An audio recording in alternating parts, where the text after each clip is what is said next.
În aceste zile s-a discutat mult în spațiul public, dar și în Parlament, despre serviciile secrete. Serviciile secrete sunt foarte importante pentru securitatea națională. Ele își fac treaba și, așa cum spune numele, câteodată opinia publică nu știe multe despre ce fac. Aceste discuții, la prima vedere, poate ar părea contraproductive, dar eu cred că este bine că în aceste zile s-a discutat despre serviciile secrete, despre locul și rolul lor în sistemul de securitate națională. S-a discutat de asemenea despre controlul parlamentar și bine că s-a discutat. S-a discutat despre comisiile care trebuie să verifice activitatea serviciilor secrete. În acest context, vreau să subliniez câteva lucruri care mie mi se par foarte importante. Pentru ca serviciile secrete să-și facă treaba bine și pentru ca politicienii să-și facă treaba bine, este important să trasăm cel puțin două linii roșii. Una se referă la felul cum se relaționează serviciile secrete la politicieni, la politică. Sau, mai simplu spus, dacă e bine sau nu e bine ca serviciile secrete să se amestece în politică. Acest lucru trebuie foarte bine clarificat.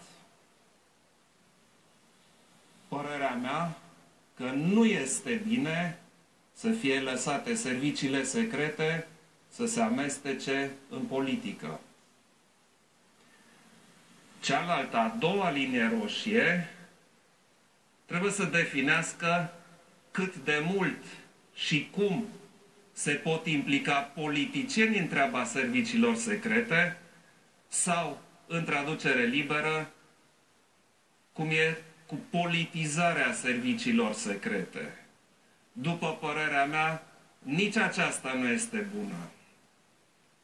Dacă vrem să avem servicii secrete puternice, care își fac treaba bine, și politicieni care sunt liniștiți și mulțumiți de felul cum relaționează cu serviciile secrete, este clar nevoie de un control parlamentar efectiv, eficient și transparent.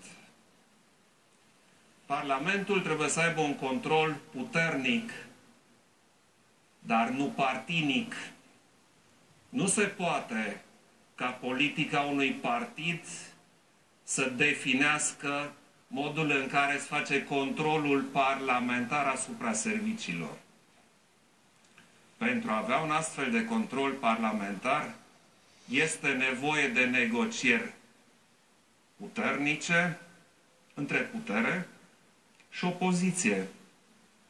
Este nevoie să se implice și unii și alții în aceste comisii, fiindcă odată sunt unii la putere, peste câțiva ani sunt alții la putere, dar serviciile secrete rămân, procedurile rămân și, în definitiv, cred că toți românii își doresc ca serviciile secrete să fie bine conduse și să garanteze partea lor de securitate națională.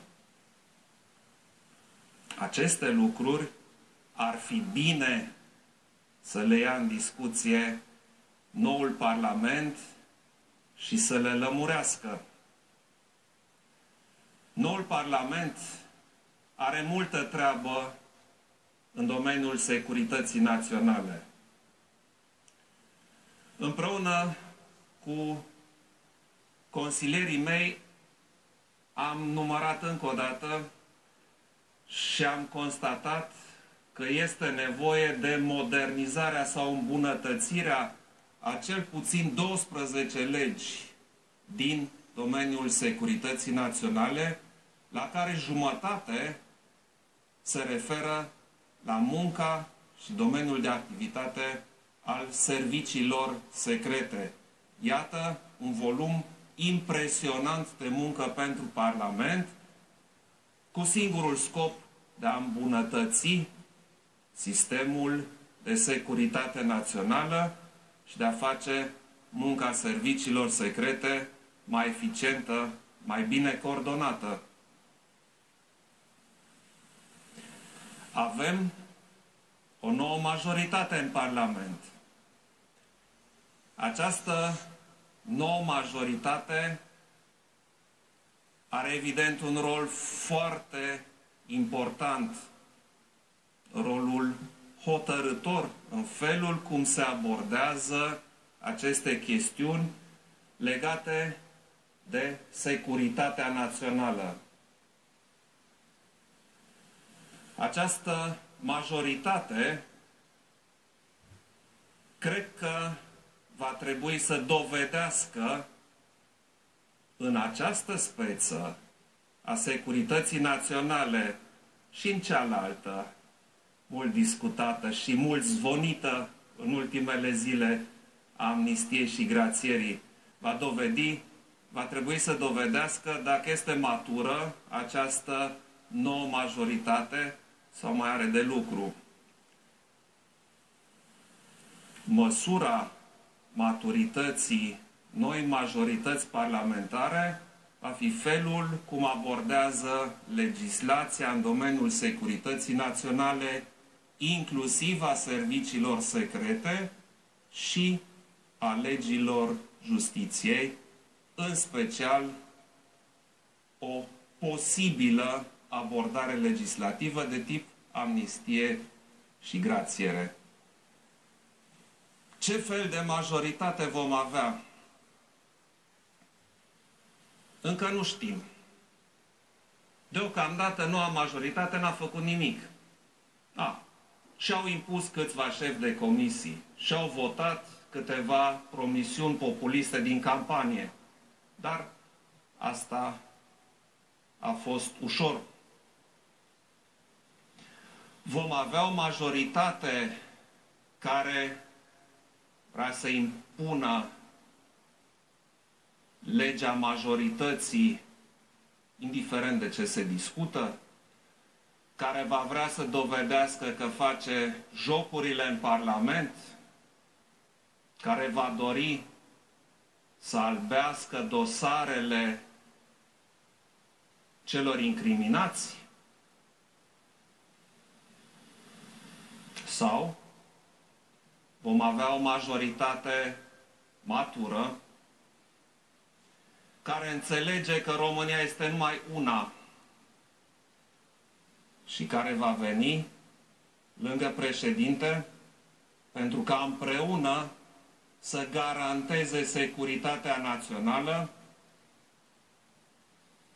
statul de drept și împreună să dovedim că România este sigură pentru cetățenii ei și este o națiune puternică în corul celorlalte națiuni. Eu îmi doresc a doua variantă. O majoritate matură. O aștept. Vă doresc o seară bună.